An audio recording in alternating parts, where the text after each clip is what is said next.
Coach, what was the key to the win for your club this afternoon? I thought playing with the lead. I thought in the third period did a really good job managing pucks through the neutral zone, trying to limit the chances with regards to killing penalties, understanding now with a little bit more traction on how to play with the lead.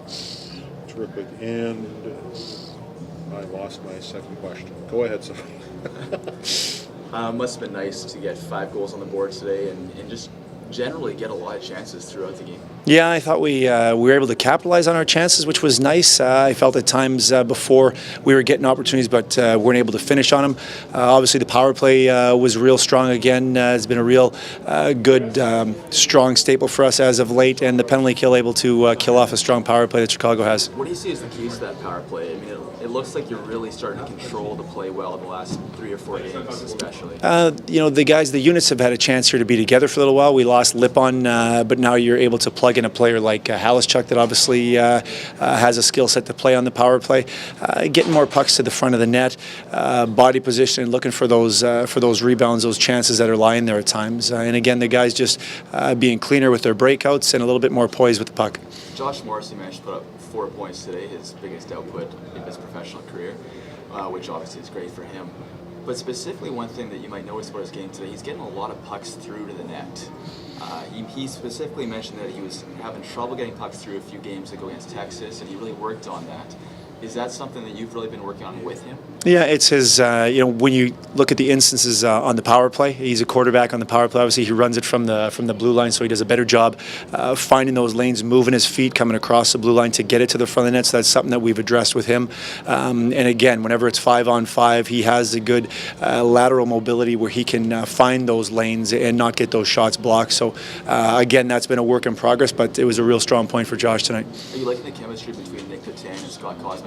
Yeah, put that line together. Obviously, Nick Patan, we all know he's a passer, a playmaker, and Scott Kosmachuk probably has our most dangerous shot on the team. So those two have clicked well. Connor Hellebuyck had a strong game tonight. Was there any surprises from you in the way he reacted to getting sent back to the Moose when he played? No, obviously a real strong game for us. Whenever there was breakdowns, and there were some breakdowns, we spent periods on our own end. He was there to make those big saves, but no surprise with how he's handled everything. I've known Connor now. Obviously, we had him last year in St. John's, and having him for a portion of this season, but. A real high-quality young man that there's no sulking or entitlement or expectations that he feels.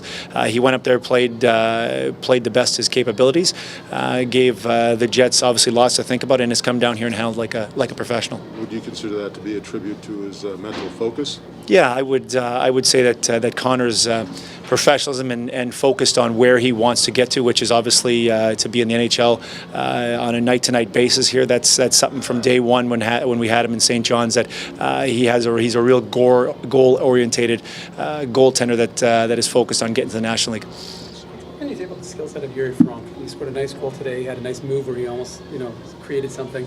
It's only gotten into I think 20 games for you guys, but he seems to have some pretty dynamic skills.